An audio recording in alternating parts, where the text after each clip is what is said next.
बहुत सारे श्रोताओं की जिज्ञासा मंडराती है एक प्रश्न के बारे में। क्या एस्ट्रल बॉडी और प्रेतात्मा एक ही चीज है? क्या ऐसी प्रेतात्मा दूसरे स्थूल शरीर में प्रवेश करके परेशान कर सकती है? उसका क्या उपाय? बहुत सारे श्रोताजनों ने पूछा है। जैसा मैंने कहा,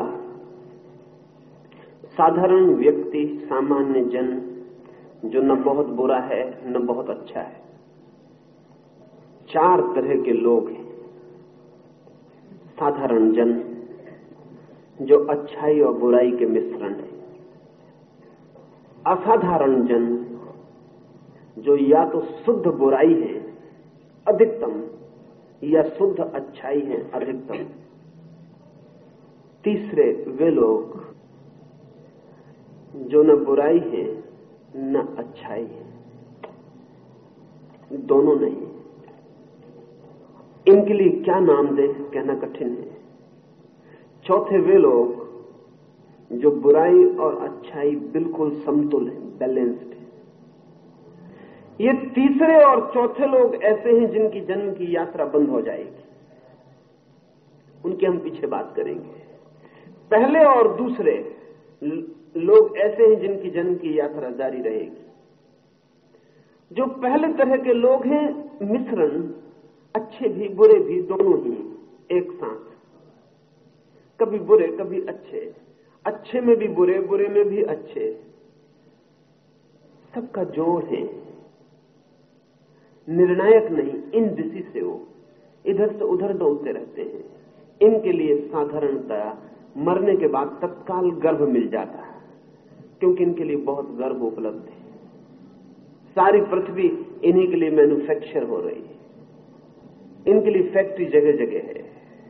इनकी मांग बहुत असाधारण नहीं है। ये जो चाहते हैं वो बहुत साधारण व्यक्तित्व है जो कहीं भी मिल सकता है। ऐसे आदमी प्रेत नहीं होते, ऐसे आदमी तत्काल नया शरीर ले लेते हैं। लेकिन बहुत अच्छे लोग और बहुत बुरे लोग दोनों ही बहुत समय तक अटक जाते हैं। उनके लिए उनके योग्य गर्भ मिलना मुश्किल हो जाता है। जैसा मैंने कहा कि हिटलर के लिए या चंगेज के लिए या स्टालिन के लिए या गांधी के लिए या अल्बर्ट सवीजर के लिए, इस तरह के लोगों के लिए जन्म एक मृत्यु के बाद काफी समय ले लेता है, जब तक योग्य गर्भ उपलब्ध ना हो। तो बुरी आत्माएं और अच्छी आत्माएं, एक्सट्रीमिस्ट, जिन्होंने बुरे होने का ठेका ही ले रखा था जीवन में, ऐसी आत्मा, जिन्होंने भले होने का ठेका ले रखा था, ऐसी आत्मा, इनके लिए रुक जाना पड़ता है। जो इनमें बुरी आत्माएं हैं उनको ही हम भूत प्रेत कहते हैं, और इनमें जो अच्छी आत्माएं हैं उनको ही हम देवता कहते रहे। ये काफी समय तक रुक जाती हैं, कई बार तो बहुत समय तक रुक जाती हैं। हमारी पृथ्वी पर हजारों साल बीत जाते हैं, तब तक रुक जाती हैं। पूछा है कि क्या ये दूसरे के शरीर में प्रवेश कर सकती हैं? कर सकती हैं। प्रत्येक व्यक्ति के शरीर में जितनी संकल्पवान आत्मा हो उतनी ही रिक्त जगह नहीं होती। जितनी विल पावर की आत्मा हो उतनी ही उसके शरीर में रिक्त जगह नहीं होती जिसमें कोई दूसरी आत्मा प्रवेश कर सके। जितनी संकल्पहीन आत्मा हो उतनी रिक्त जगह होती है। इसे थोड़ा समझना जरूरी है। जब आप संकल्प से भरते हैं तब आप फैलते हैं। संकल्प एक्सपेंडिंग चीज है, और जब आपका संकल्प निर्बल होता है तब आप सिकुड़ते हैं। जब आप हीन भाव से भरते हैं तो सिकुड़ जाते हैं। ये बिल्कुल सिकुड़ना और फैलने की घटना घटती है भीतर। तो जब आप कमजोर होते हैं, भयभीत होते हैं, डरे हुए होते हैं, आत्मग्लानि से भरे होते हैं, आत्म अविश्वास से भरे होते हैं, स्वयं के प्रति अश्रद्धा से भरे होते हैं, स्वयं के प्रति निराशा से भरे होते हैं, तब आपके भीतर का जो सूक्ष्म शरीर है वो सिकुड़ जाता है। और आपके इस शरीर में इतनी जगह होती है फिर कि कोई भी आत्मा प्रवेश कर सकती है। आप दरवाजा दे सकते हैं। आमतौर से भली आत्माएं प्रवेश नहीं करती। नहीं करने का कारण, क्योंकि भली आत्मा जिंदगी भर इंद्रिक सुखों से मुक्त होने की चेष्टा में लगी रहती है। एक अर्थ में भली आत्मा शरीर से ही मुक्त होने की चेष्टा में लगी रहती है, लेकिन बुरी आत्मा के जीवन के सारे अनुभव शरीर के सुख के अनुभव होते हैं। और बुरी आत्मा शरीर के बाहर होकर अगर उसे नया जन्म नहीं मिलता तो उसकी तड़फन भारी हो जाती है, उसकी पीड़ा भारी हो जाती है। उसको अपना शरीर तो मिल नहीं रहा है, गर्भ उपलब्ध नहीं है, लेकिन वो किसी के शरीर पर सवार होकर इंद्रिय के सुखों को चखने की चेष्टा करती।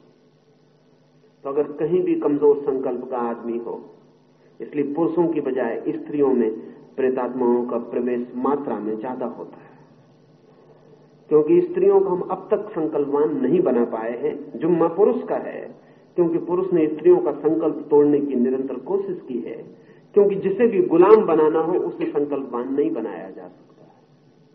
जिसे गुलाम बनाना हो उसके संकल्प को हीन करना पड़ता है। इसलिए स्त्री के संकल्प को हीन करने की निरंतर चेष्टा की गई है हजारों साल में। जो आध्यात्मिक संस्कृतियां हैं उन्होंने भी भयंकर चेष्टा की है कि स्त्री के हम संकल्प को हीन करें, उसे डराएं, उसे भयभीत करें, क्योंकि पुरुष की प्रतिष्ठा उसके भय पर ही निर्भर करेगी। तो स्त्री में जल्दी प्रवेश मात्रा बहुत ज्यादा है। 10% पुरुष ही प्रेतात्माओं से पीड़ित होते हैं, 90% स्त्रियां पीड़ित होती हैं। संकल्प नहीं है, जगह खाली है, प्रवेश आसान है। संकल्प जितना मजबूत हो, स्वयं पर श्रद्धा जितनी गहरी हो, तो हमारी आत्मा हमारे शरीर को पूरी तरह घेरे रहती है। अगर संकल्प और बड़ा हो जाए तो हमारा सूक्ष्म शरीर हमारे इस शरीर के बाहर भी घेराव बनाता है, बाहर भी। इसलिए कभी किन्हीं व्यक्तियों के पास जाकर जिनका संकल्प बहुत बड़ा है, आप तत्काल अपने संकल्प में परिवर्तन पाएंगे, क्योंकि उनका संकल्प उनके शरीर के बाहर भी वर्तुल बनाता है। उस वर्तुल के भीतर अगर आप गए तो आपका संकल्प परिवर्तित होता हुआ मालूम पड़ेगा। बहुत बुरे आदमी के पास भी अगर एक वैश्या के पास जाते हैं तो भी फर्क पड़ेगा, एक संत के पास जाते हैं तो भी फर्क पड़ेगा, क्योंकि उसका संकल्प का वर्तुल, उसके सूक्ष्म शरीर का वर्तुल उसके स्थूल शरीर के भी बाहर फैला होता है। ये फैलाव बहुत बड़ा भी हो सकता है। इस फैलाव के भीतर आप अचानक पाएंगे कि आपके भीतर कुछ होने लगा जो आपका नहीं मालूम पड़ता। आप कुछ और तरह के आदमी थे, लेकिन कुछ और हो रहा है भीतर कुछ। तो हमारा संकल्प इतना छोटा भी हो सकता है कि ये शरीर के भीतर भी सिकुड़ जाए, इतना बड़ा भी हो सकता है कि शरीर के बाहर भी फैल जाए, वो इतना बड़ा भी हो सकता है कि पूरे ब्रह्मांड को घेर ले। जिन लोगों ने कहा अहम ब्रह्मास्मि, वो संकल्प के उस क्षण में उन्हें अनुभव हुआ है जब सारा संकल्प सारे ब्रह्मांड को घेर लेता है। तब चांद तारे बाहर नहीं भीतर चलते हुए मालूम पड़ते हैं। तब सारा अस्तित्व अपने ही भीतर समाया हुआ मालूम पड़ता है। संकल्प इतना भी सिकुड़ जाता है कि आदमी को यह भी पक्का पता नहीं चलता कि मैं जिंदा हूं कि मर गया, इतना भी सिकुड़ जाता है। इस संकल्प के अति सिकुड़े होने की हालत में ही नास्तिकता का गहरा हमला होता है। संकल्प के फैलाव की स्थिति में ही आस्तिकता का गहरा हमला होता है। संकल्प जितना फैलता है उतना ही आदमी आस्तिक अनुभव करता है अपने को, क्योंकि अस्तित्व इतना बड़ा हो जाता है कि नास्तिक होने का कोई कारण नहीं रह जाता।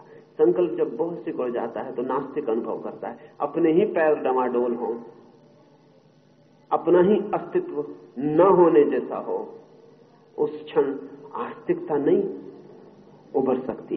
उस वक्त जीवन के प्रति नहीं का भाव, ना का भाव पैदा होता है। नास्तिकता और आस्तिकता मनोवैज्ञानिक सत्य है। मनोवैज्ञानिक सिमोन वेल ने लिखा है कि 30 साल की उम्र तक मेरे सिर में भारी दर्द था, वो 24 घंटे होता रहता, तो मैं कभी सोच ही नहीं पाई कि परमात्मा हो सकता है। जिसके सिर में 24 घंटे दर्द है उसको बहुत मुश्किल है मानना कि परमात्मा हो सकता है। अभी बड़े मजे की बात है कि सिर दर्द जैसी छोटी चीज भी परमात्मा को दरवाजे के बाहर कर सकती है। वो न होने की, ईश्वर के न होने की बात करती रही। उसे कभी ख्याल भी न आया कि ईश्वर के न होने का बहुत गहरा कारण मेडिकल है। उसे ख्याल भी नहीं आया कि ईश्वर के न होने का कारण सिर दर्द, तर्क और दलीलें और नहीं। जिसके सिर में दर्द है उसके मन से नहीं का भाव उठता है, उसके मन से हां का भाव नहीं उठता। हाँ के भाव के भीतर बड़ी प्रफुल्लता चाहिए, तब हाँ का भाव उठता है। फिर सिरदर्द ठीक हो गया, तब उसे एहसास हुआ कि उसके भीतर से इंकार का भाव कम हो गया। तब उसे एहसास हुआ कि वो न मालूम किस अनजाने क्षण में नास्तिक से आस्तिक होने लगी। संकल्प अगर छीन है तो प्रेतात्माएं प्रवेश कर सकती हैं, बुरी प्रेतात्माएं जिन्हें हम भूत कहें प्रवेश कर सकती हैं, क्योंकि वे आतुर, पूरे समय आतुर हैं कि अपना शरीर नहीं तो आपके शरीर से ही थोड़ा सा रस ले लें। और शरीर के रस शरीर के बिना नहीं लिए जा सकते, ये तकलीफ। शरीर के रस शरीर से ही लिए जा सकते हैं। अगर एक कामुक आत्मा है, सेक्सुअल आत्मा है और उसके पास अपना शरीर नहीं है तो सेक्सुअलिटी तो पूरी होती, शरीर नहीं होता, इंद्रियां नहीं होती। अब उसकी पीड़ा आप समझ सकते हैं, उसकी पीड़ा बड़ी मुश्किल की हो गई। चित्त कामुक है और उपाय बिल्कुल नहीं है, शरीर नहीं है पास में। वो किसी के भी शरीर में प्रवेश करके काम वासना को तृप्त करने की चेष्टा कर सकती है। शुभ आत्माएं आमतौर से प्रवेश नहीं करती जब तक कि आमंत्रित न की जाए। अनइनवाइटेड उनका प्रवेश नहीं होता, क्योंकि उनके लिए शरीर की कोई आकांक्षा नहीं। लेकिन इन्विटेशन पर, आमंत्रण पर उनका प्रवेश हो सकता है। आमंत्रण का मतलब इतना ही हुआ कि अगर कोई ऐसी घड़ी हो जहां उनका उपयोग किया जा सके, जहां वे सहयोगी और सेवा दे सकें, तो वे तत्काल उपलब्ध हो जाती है। बुरी आत्मा हमेशा अनइनवाइटेड प्रवेश करती है, घर के पीछे के दरवाजे से। भली आत्मा आमंत्रित होकर प्रवेश कर सकती है, लेकिन भली आत्माओं का प्रवेश निरंतर कम होता चला गया है, क्योंकि आमंत्रण की विधि खो गई है। और बुरी आत्माओं का प्रवेश बढ़ता चला गया है। क्यों? क्योंकि संकल्प दीनहीन और नकारात्मक निगेटिव हो गया है। इसलिए आज पृथ्वी पर देवता की बात करना झूठ है, भूत की बात करना झूठ नहीं है। प्रेत अभी भी अस्तित्ववान है, देवता कल्पना हो गया। लेकिन देवताओं को बुलाने की निमंत्रण की विधियां थी, सारा वेद उन्हीं विधियों से भरा हुआ है। उसके अपने सीक्रेट मेथड्स हैं कि उन्हें कैसे बुलाया जाए, उनसे कैसे तारतम्य, उनसे कैसे कम्युनिकेशन, उनसे कैसे संबंध स्थापित किया जाए, उनसे चेतना कैसे जुड़े। और निश्चित ही बहुत कुछ है जो उनके द्वारा ही जाना गया है, और इसलिए उसके लिए आदमी के पास कोई प्रमाण नहीं।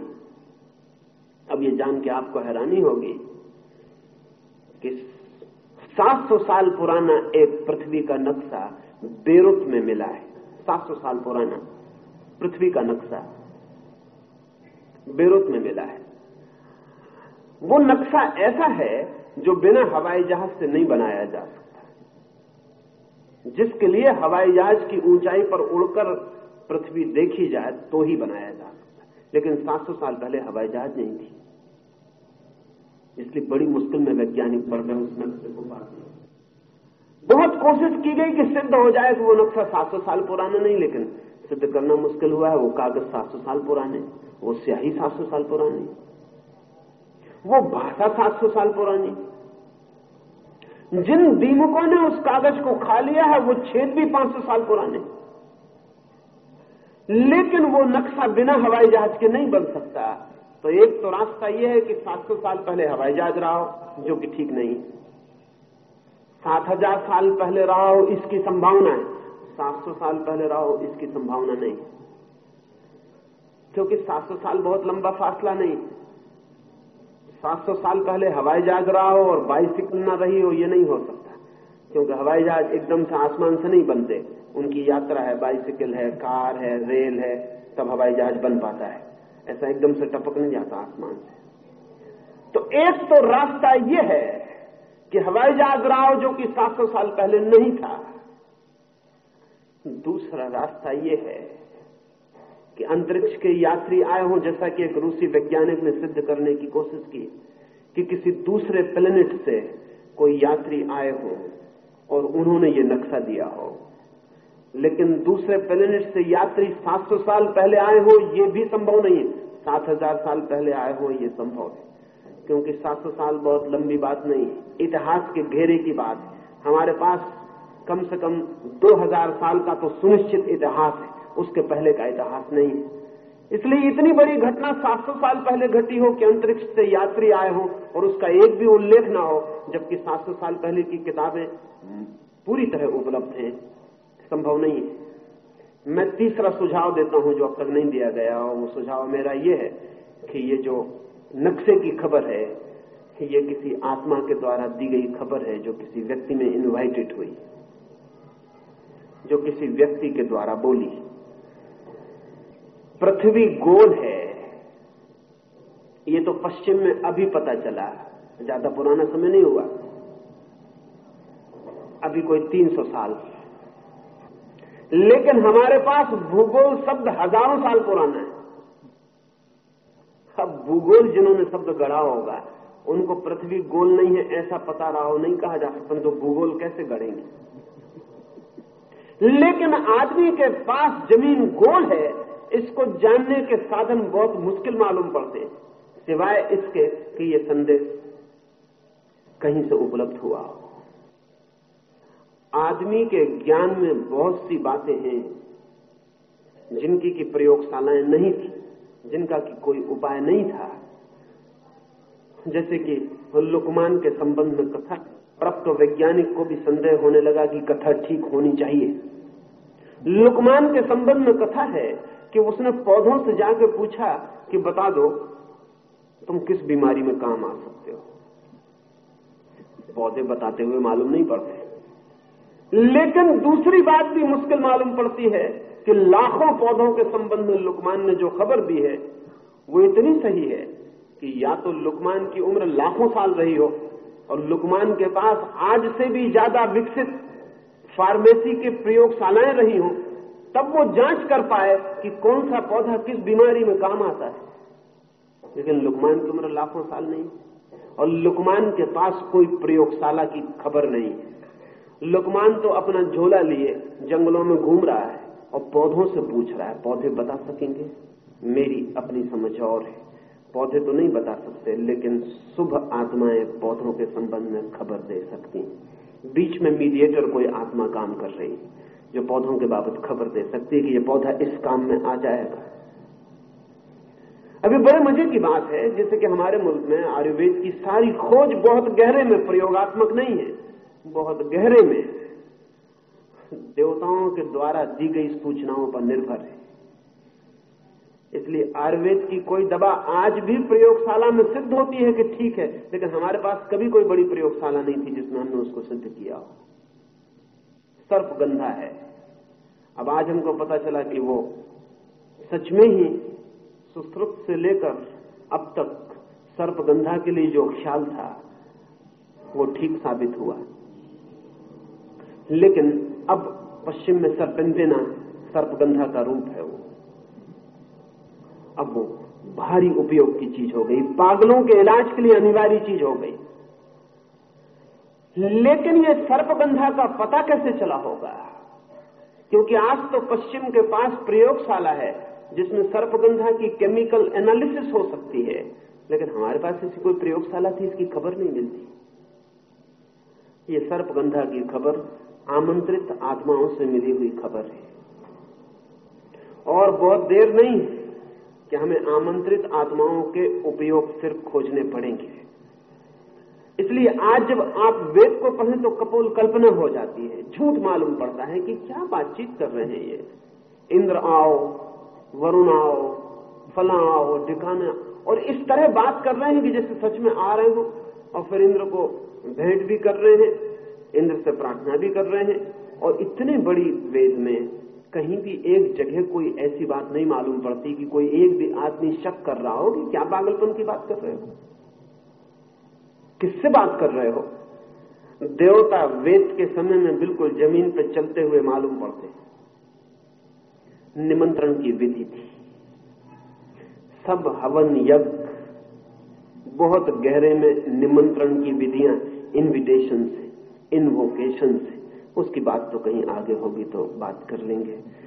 लेकिन ये जो आपने पूछा, सूक्ष्म शरीर ही स्थूल शरीर से मुक्त रहकर प्रेत और देव दिखाई पड़ता है।